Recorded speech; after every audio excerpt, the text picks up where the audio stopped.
Alrighty guys, are you ready for some Calc with Colby?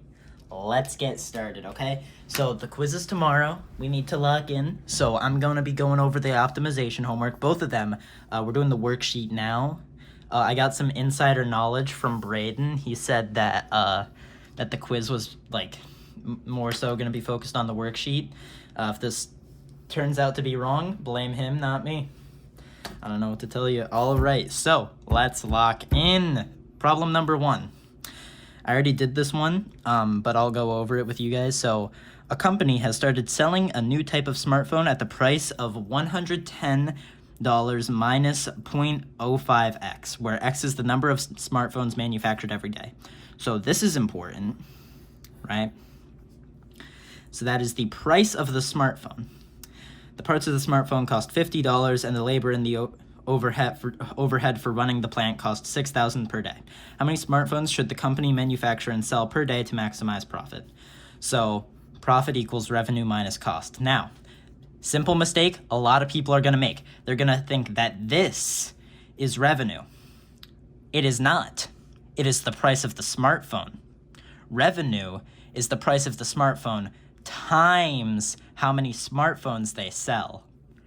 So that's actually going to be revenue is going to equal 110x minus 0. I'm going to run out of space, 0.5x squared. That's good enough. 0.5x squared. And then cost is going to equal, well, 6,000 per day. And that's how many per day, so 6,000 a day. That's fine. And then each smartphone costs 50, so 6,000 plus 50x. Okay, there we go. Those are our equations. Profit will be revenue minus cost, so R minus C. 110 minus 0.05x squared minus 6,000 minus 50, because we distribute the negative through, right? So it's not going to be minus 6,000 plus 50x. That would be silly, right? We simplify that, we'll end up getting negative 0.05x squared plus 60x minus 6,000. I decided to put it in order of powers descending because why not? And then when we take the derivative of that, because in order to maximize profit, right, we need to find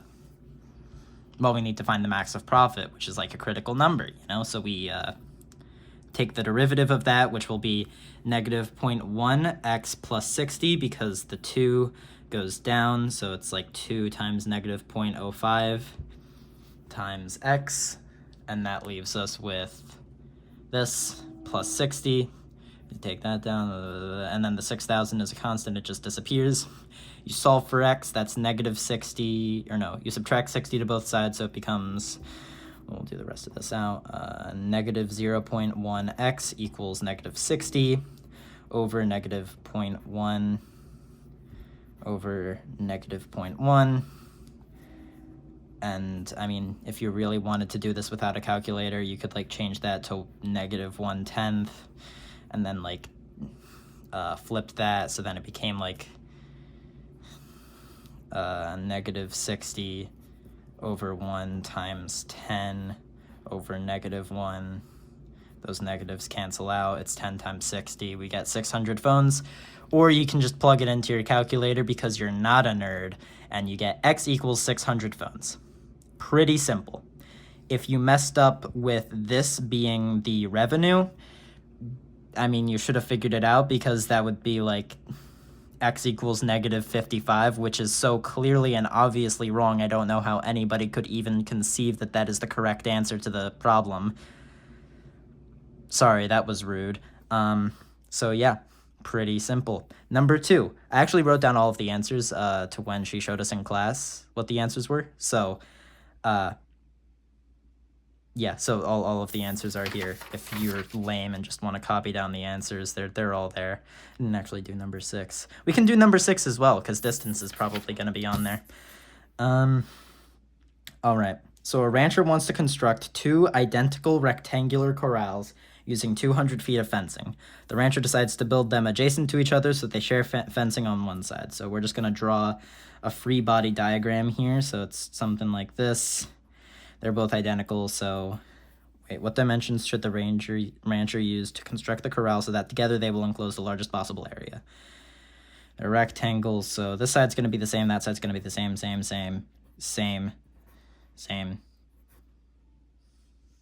same. Okay. So,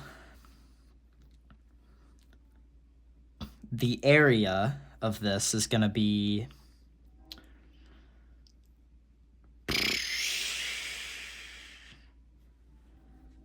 2x. Hold on.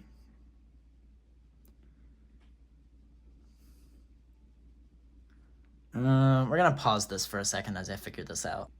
All right, so I think I figured it out. We're going to have multiple equations here, right? So what's the perimeter, essentially? Because we need to figure out what dimensions, so it's going to be like, you know, we need to figure out what the perimeter of this is. So it's going to be 4x plus 3y equals 200, right? Because we only have 200 feet of fencing, and, you know, I guess we can, like, put feet here if we really want to. Okay, so that's something. Then for the area, I think that's just going to be...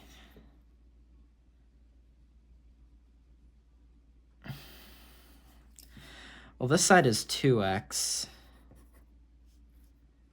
So I think 2xy. So a equals 2xy, I'm pretty sure. We solve this for y, so minus 4x. So 3y equals 200. We'll get rid of the feet. Minus 4x all over 3. So y equals 200 minus 4x all over 3. Plug that into here. A equals 2x 200 minus 4x all over 3. So we have this in terms of one thing now. And we need to maximize area.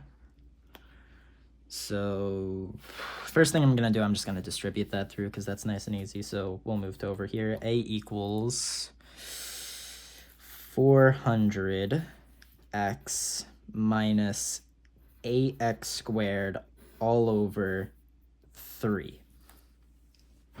Okay. I'm going to pull out the calc really quick.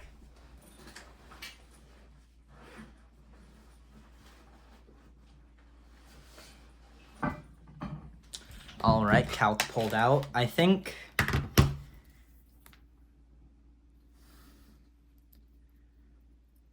we take the derivative of that and then set it equal to 0.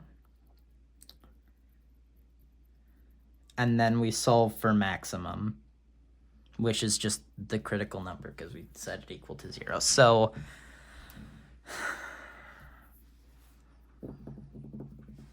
okay. So I think we're going to do, okay, yeah, we'll just do quotient rule. So bot d top 3, 400 minus 16x. And then I would do minus, you know, top d bot, but that zeros all over, I just dropped my pencil, TA, all over 9. Okay. And I'll put a prime over here. Okay, so we have this, and then set that equal to 0. So basically, negative 16x plus 400 equals 0. After, you know, like these cancel, that turns into a 3. The denominator doesn't have an x in it, so it doesn't matter. Minus 400. And then divide both sides by negative 16. X equals, pulling out the calc, negative 400 divided by negative 16 gets us 25. X equals 25. Now, this seems bad because our answer is meant to be 50. But, remember, this side is 2x's, right? So I think we plug this back into our perimeter. We're like, okay, well, that's 100. So in order for y to, well, y has to be the other 100, so 3y equals 100 feet. Divide both sides by 3, gets us 33.13, or 33333 feet, which is correct. So I did my math right. Hooray me! Yay! It's kind of a mess to follow, but I mean, yeah. I mean, you guys have been watching the video and you're not just skipping through to the end and like trying to make sense of my progress without, or of my process without me, so. Let's see, x equals, well, we already have what x equals. Y equals 33 1/3. So yeah, it's gonna be 50 because this side is a 2x, so 50 by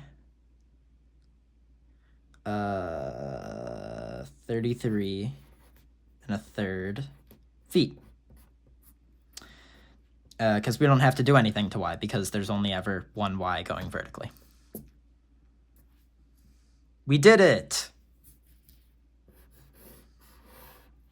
This is relatively simple as long as you get your initial equation set up. Once you have it there, you just, like, once you have your initial equations, like it's this and then this. Solve for y, plug it into here. You have it set in one variable. You can take the derivative. You guys know how to do that. That's easy. Set it equal to 0 to solve for the maximum or the minimum, whatever one is asking. And then use that x in relation to your problem. So, I don't know, like, I mean, I don't know how they would have it, so it's only one variable where you're maximizing area. But for this one, for example, your only variable is x because you're just maximizing phones, so the only thing that it could be is like, oh, well, it's 600 phones. There's nowhere else to like put that in relation to the rest of the equation. But for this one, that 25 has to, like with x equals 25, x is only half of the ranch, right? The whole thing is 2x. So we did it. All right. A cryptography expert is deciphering a computer code. To do this, the expert needs to minimize the product of a positive rational number and a negative rational number. Given that the positive number is exactly 8 greater than the negative number, what final product is the expert looking for? Okay. So this seems silly, but we got this. The expert needs to minimize the product of a positive rational number and a negative rational number. So it's like negative x times y, we'll say. The positive number, so actually we'll change this so that y is the negative number. X times negative y. The positive number, x equals y. No, let me rechange that. I got that mixed up because I want x to be like what I'm going for because that's much nicer. Okay, the positive number is exactly 8 greater than the negative number. So negative x equals y plus... Am I stupid? Yes, I am. Okay. Given that the positive number, which is y, is exactly 8 greater than the negative number, which is x, well, x is just a negative number, so we can just say like x is less than 0 and y is greater than 0. But since y, if we have, I guess, okay, I'll get rid of this, get rid of that. Okay. X has to be a larger number than -8 in order for this to be true. So I think we can put this as well, or no? Yeah. So x has to be greater than -8 so that y is a positive number, but it has to be less than 0 because it's a negative number. All right, what final product is the expert looking for? Needs to minimize the product of a positive rational number. What? Okay, no, wait. No, wait. No, this is possible. It's just x squared plus 8x because you plug this in for this. Set it equal to... Nope, don't set it equal to 0 yet. Take the derivative of that. So 2x plus 8 equals 0 minus 8 minus 8. X equals -4.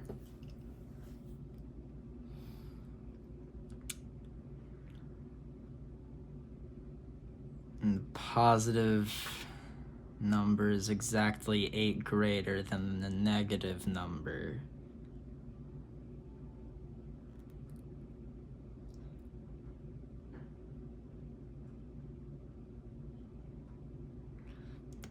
Wait.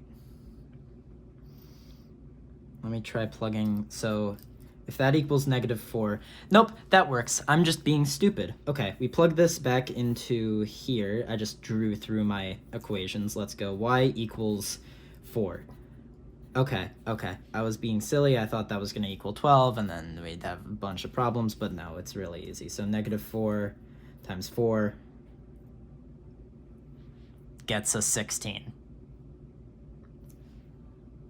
Just kidding, it doesn't. I was testing you guys. It actually gets you -16. You're so silly for believing me. Okay. Yeah. That's our answer. All right. Let's go to the back. That's just the same as number 2, so it's...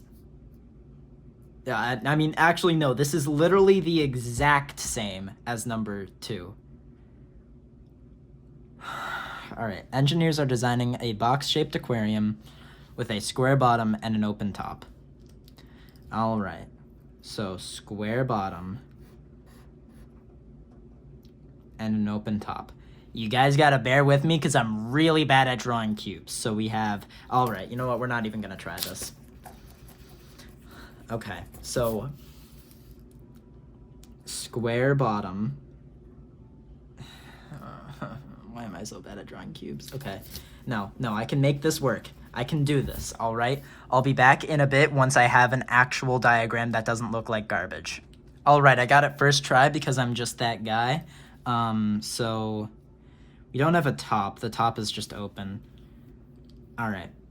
The aquarium can hold 500 cubic feet of water. Okay. A box-shaped aquarium with a square bottom. Well, the bottom's square. But that doesn't mean that the rest of these are square. It just means we'll make this x, we'll make that x, and that x. So these bottom 4 sides here are equal. This, though, is like height. That's x, that's x.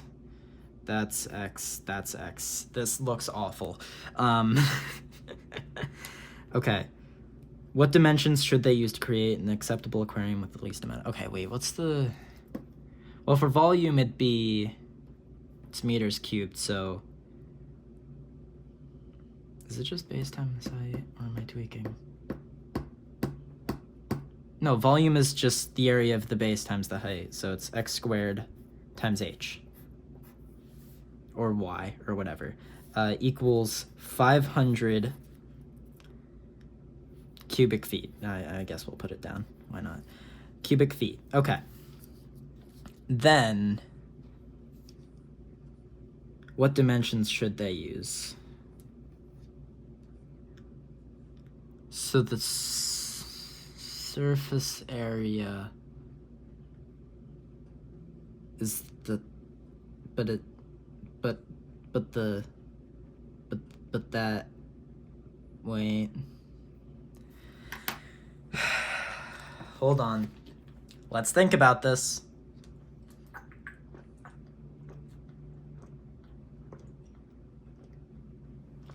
All right, I'm thinking hard right now. So, the aquarium must hold that much. What dimensions should they use to create an acceptable aquarium with the least amount of glass? Well, that's X and that's X. That lines up with these. Those two of them are gonna be the same. That makes sense. The height is what we need to figure out. So, if the, well, I guess I could add up all the, no wait, because there's a,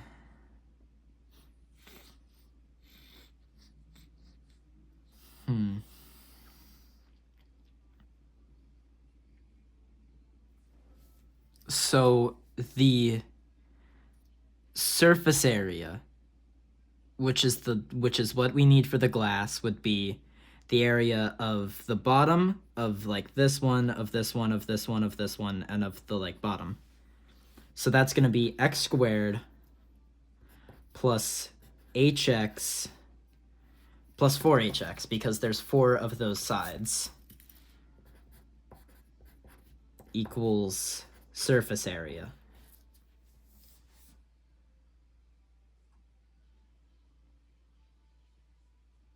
Which we don't know. But this is what we're trying to minimize, so that equals 500 feet.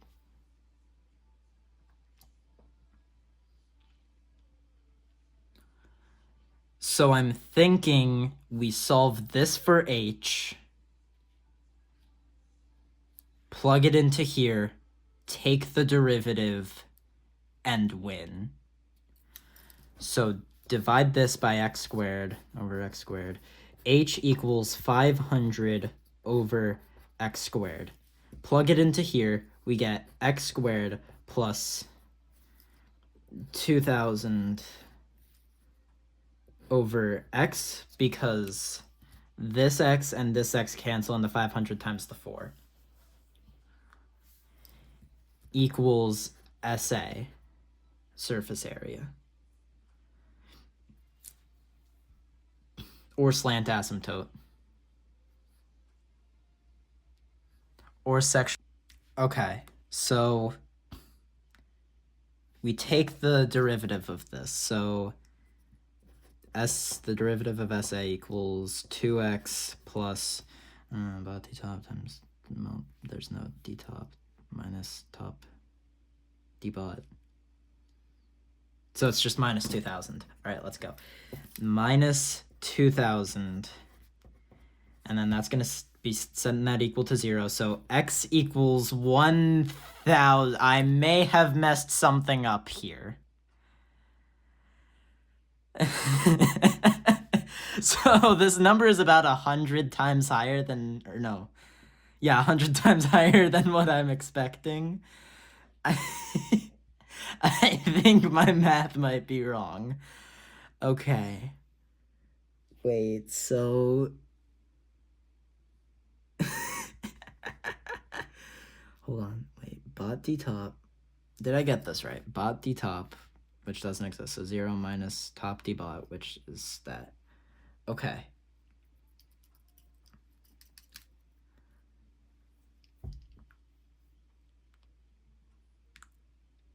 So apparently the minimum, or no, that would be the minimum, is 1,000 by 1,000 thing.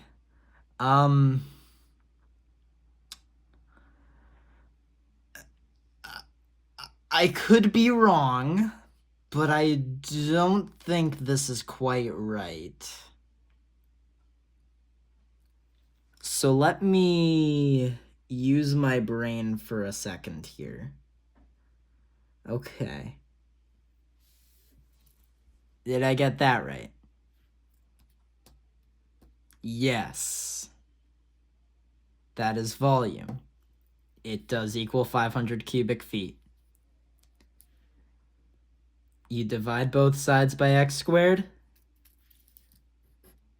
you would get that. Unless, wait. Unless, like... Wait, okay.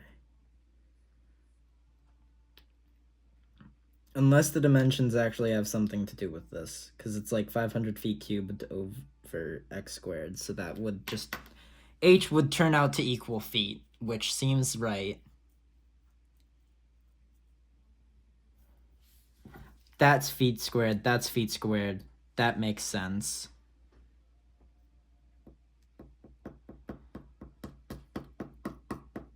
I'm so lost. Okay.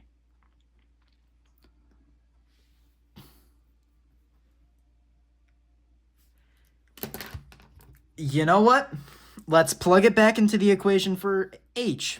Maybe I got something wrong. You know what? 500 divided by... Nope, that's times. Divided by 1,000 to the power of 2. So that's 1 over 2,000, or... Yeah, that doesn't seem right. Okay. Well, I tried. Okay. Well, that means my equation was wrong. Probably. That makes sense for that area. I mean, it makes sense for the area. I don't get this. Surface area is just the area of the bottom plus the area of this, plus the area of this, plus the area of this, plus the area of this. That and that are the same, that and that are the same. All of those are the same.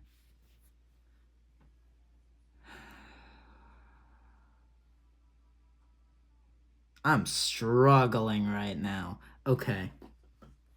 So it's x squared plus 4hx. Or is it? No, it is. That would equal surface area. You know what? Let's that would be 100 times 5. That gets us 300, yeah. But 100 plus 4, 5, 10. That would get like 300 glass. 300. Yes, 300 glass. I'm a smart person. Well, okay, theoretically, what if my 0.0005 cube is correct? 1,000 to the power of 2 plus 4 times that times 1,000. Okay, so that's 1 million glass, which I don't think is quite accurate. Well, I tried. Okay. Okay,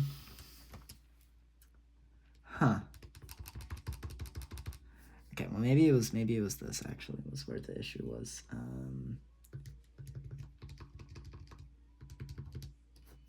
Nope, that's the same thing. Wow.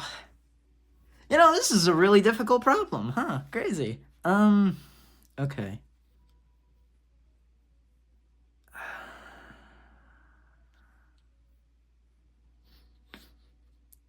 We're gonna pause this until I get something that makes a lick of sense and actually gets me to what I need. You know what? Actually, I think it would be beneficial if you go through this process with me. So let's just, we know we have the answer. This is correct. So let's go through this and see where I could have messed up. Is this right? Yes. 500 divided by 100 gets us 5. That's right. Which means this equation is right. So that's right. Which means it's here. Somehow I messed up. So either this isn't the equation for surface area, or I'm really bad at plugging in numbers. You know what? Let's just write out the whole thing. Plus 500,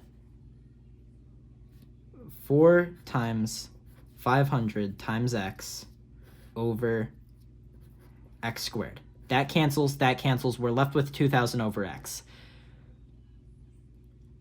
I know I took the derivative correctly.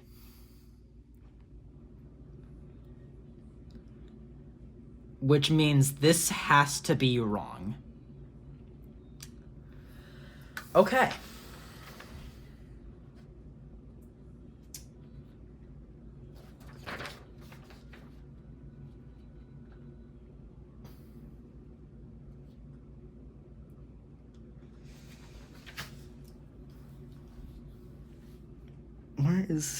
What is the surface area of a cube? Is it not just the area of all its sides added up?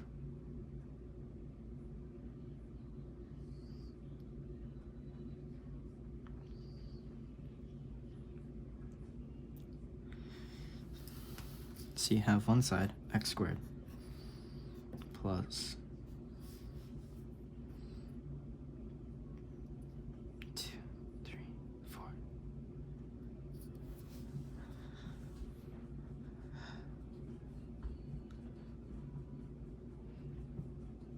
So that just has to be wrong. My understanding of surface area is just fundamentally incorrect.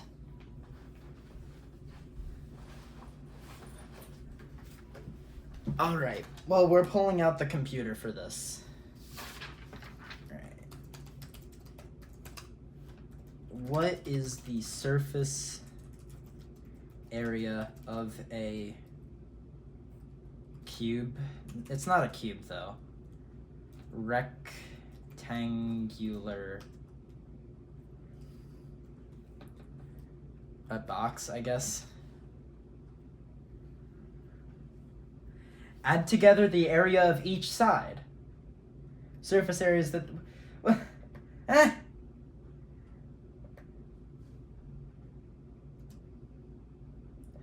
Hold on. Okay. No. How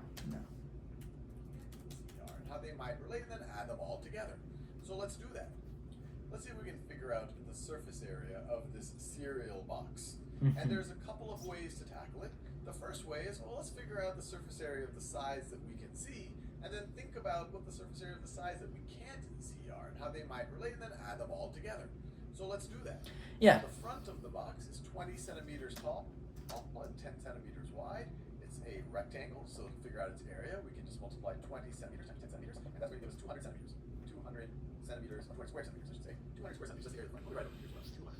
Now, we also know there's another side that has the exact same area as the front of the box, and that's the back of the box. So let's write another 200 square centimeters for the back of the box. Now let's figure out the area of the top of the box. The top of the box is, we see it's the box is 3 centimeters deep, so this right over here is 3 centimeters. It's 3 centimeters deep, and it's 10 centimeters wide. You see the box is 10 centimeters wide. So the top of the box is going to be 3 centimeters times 10 centimeters, which is 30 square centimeters of area. So that's the top of the box, 30 square centimeters. Well, the bottom of the box is going to have the exact same area. We just can't see it right now, so that's going to be another 30. Then we have two more sides, because the box has 6 sides. We have this side now, that is 20 centimeters tall. You see that the height of the box is 20 centimeters, and 3 centimeters deep. So 3 times 20, 3 times here, 3 times 20, that's 20 centimeters right there. And 3 centimeters times 20 centimeters is going to give us 60 square centimeters. 60 square centimeters. Now that's this side now. There's another side now that has the exact same area that's on the other side of the box. So 60 centimeters square centimeters for this side, and then another 60 for the corresponding side opposite to it that we can't see. And now we can just add up all of these together. And so we get 0, let's see, this is going to be, carry the 1, or we can 1, so 100, and then we get 500. So we get 580 square centimeters is the surface area of this box. Thank you, Khan Academy. Because that's exactly what I did! I'm so lost. Okay, hold on. Pulling out... Where is it? Alright, we're pulling this out again. Something here. Come on, give me something with area, please. Is there nothing here? There's nothing here. Alright. This is no, there's nothing! There's nothing! Okay, that's fine. Formula from, like, the formula list from the back of the book. This. Surely, this will help me. There's nothing there. How unfortunate. How unfortunate. Okay, that's fine. You guys know why that's fine? Because I don't have something in the back of the book that can help me out with this.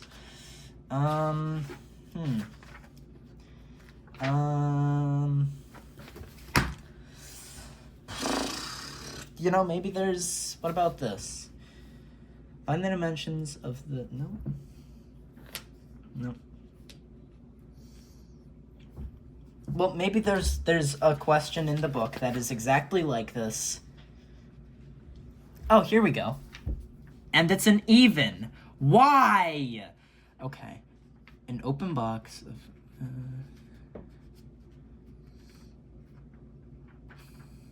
that's cutting the squares. Okay. So what did I do wrong here? Because here is where I messed up. Maybe? Or maybe I'm just stupid?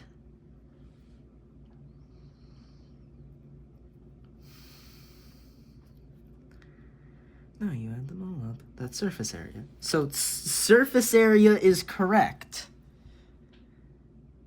Which means I did bad on the derivative?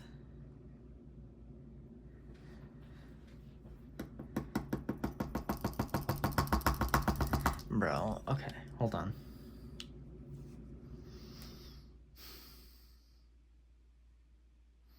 Solve for h, yeah, that's right, I want...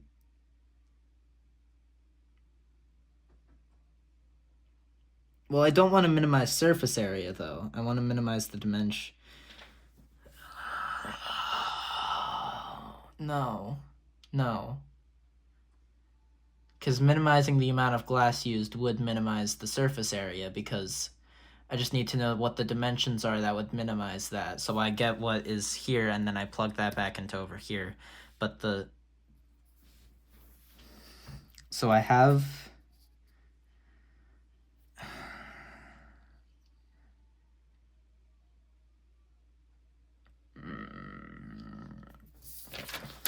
All right, we're going back to previous work. What did I do here? Solve for the derivative, x equals 25. Well, that works. Yeah, I mean, that makes sense. Yeah, no, my work there makes sense. Okay, so what did I do wrong here? I mean, unless I'm just solving for the wrong thing and surface area isn't what I'm looking for. But these are the...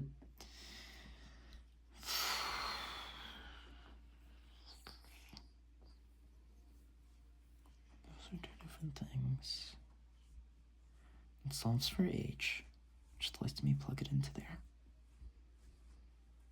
That seems right. This seems right, because that's right.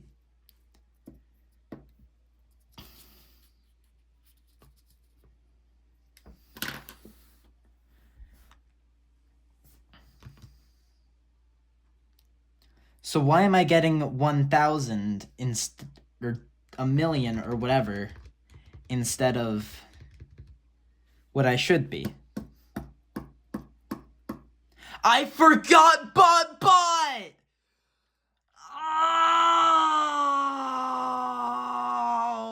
Oh!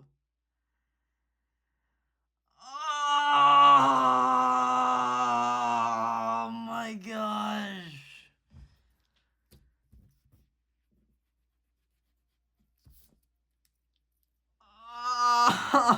Oh, it's over x squared. Oh my goodness. And then I probably like do something with the denominator or something, I don't know. Oh my gosh.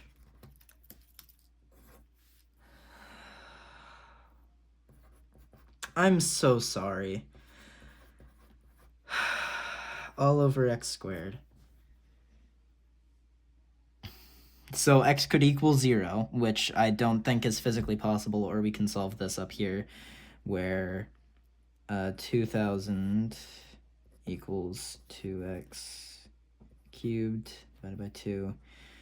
What is the cubed root of 1,000? It's 10. So divided by 2, cubed root. X equals 10. Plug it into here. H equals 5.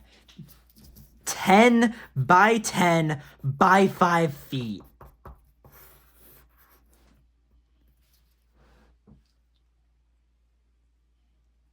Ah!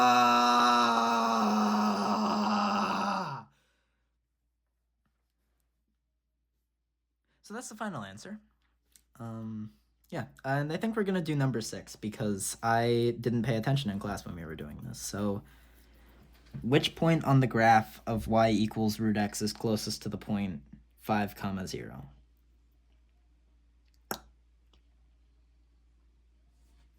I guess we're minimizing distance, so what's the distance formula? Gosh, I don't remember the distance formula. What is it? Like root x? Or no.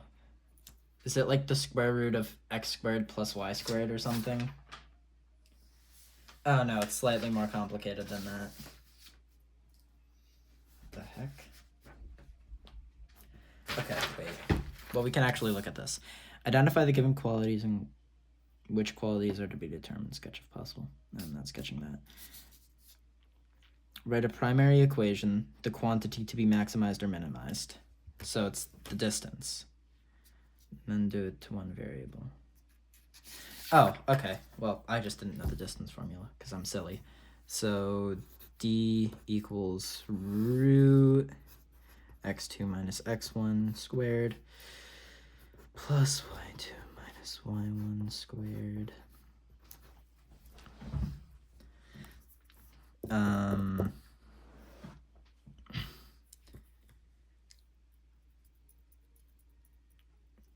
Okay.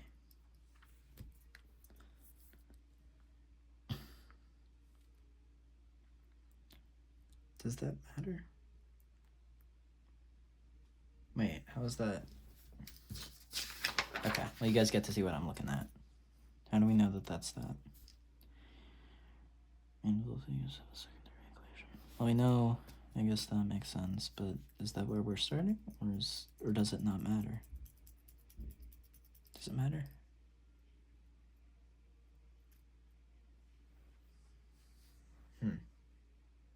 I'll be right back as I figure this out. Alright, I've come to the conclusion that it's just whatever is most convenient here. We can plug in like an x for here minus a 5 squared. We can actually solve that, and that makes sense as opposed to like, you know, it being like 5 minus x. Although they are both different equations, so I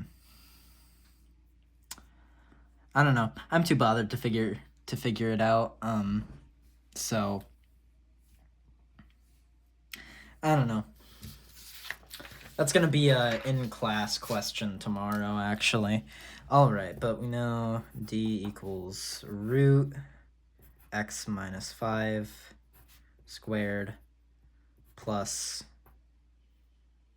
y minus 0 squared, which is just y squared.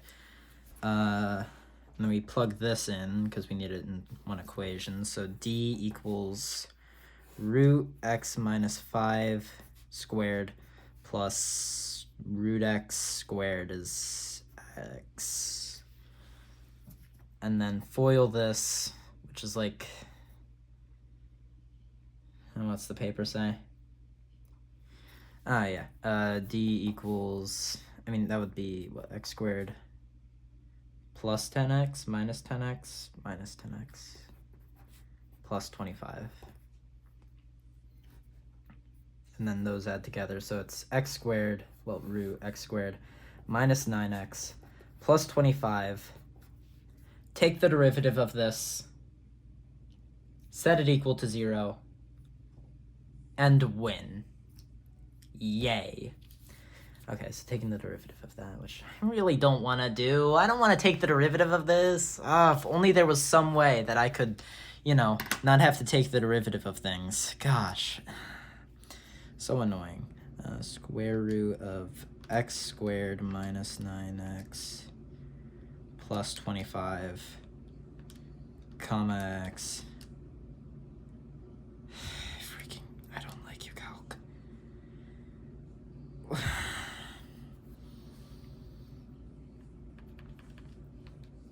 Okay, well, I mean, You know what? We're just going to actually take the derivative of this because I'm too lazy to write that down. D prime equals 1/2. Nope.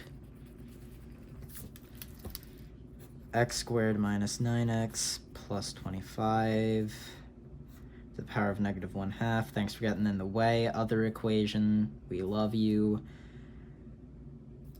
Times 2x minus 9.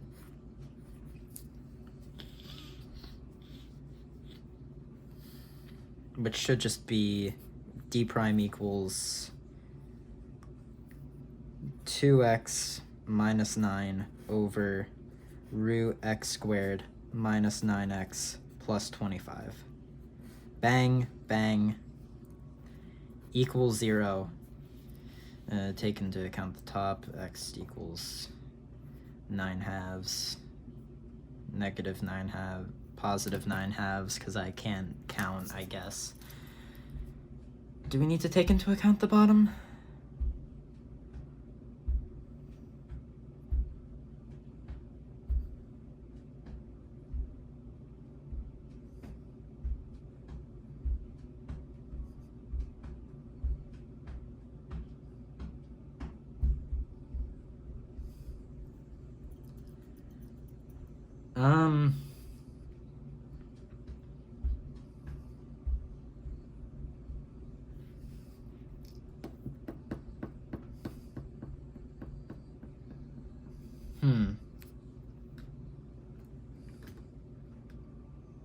I mean, what would happen if I were to set the bottom equal to 0? Like, well, I guess I'd have to use the quadratic formula or something. So solve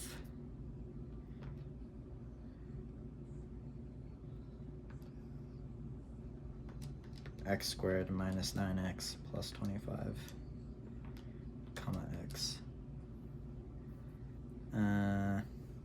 I forgot to set it equal to 0. Silly me. Oh, false. Okay. Oh, thanks.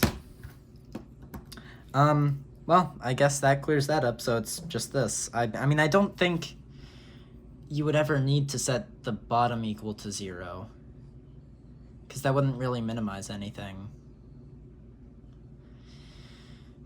So we're just going to ignore the denominator, I guess, and then plug this back into here, which is just 3 over root 2, which is like, we're just going to do 4.5 comma 3 over root 2, 2.12. Okay. I mean, that wasn't terrible. It was just, I mean, solving for a point closest to there. Use the distance formula. If I plug that back in, plug your point into there. Plug this into there so that you only have one variable. Take the derivative. Set it equal to 0. I mean, it seems like pretty simple stuff. I do not like that. I don't like this. I don't like this problem. I don't want it in the quiz. So, yeah. That was another Calc with Colby. Stay tuned later tonight because a second one will be coming out going over the homework with, that was due today in class. So, yeah. Have fun. I'm gonna have fun. I'm gonna have so much fun with that, recording that one. So yeah, have a great day, guys. Love you. Good luck on the quiz tomorrow. Mwah.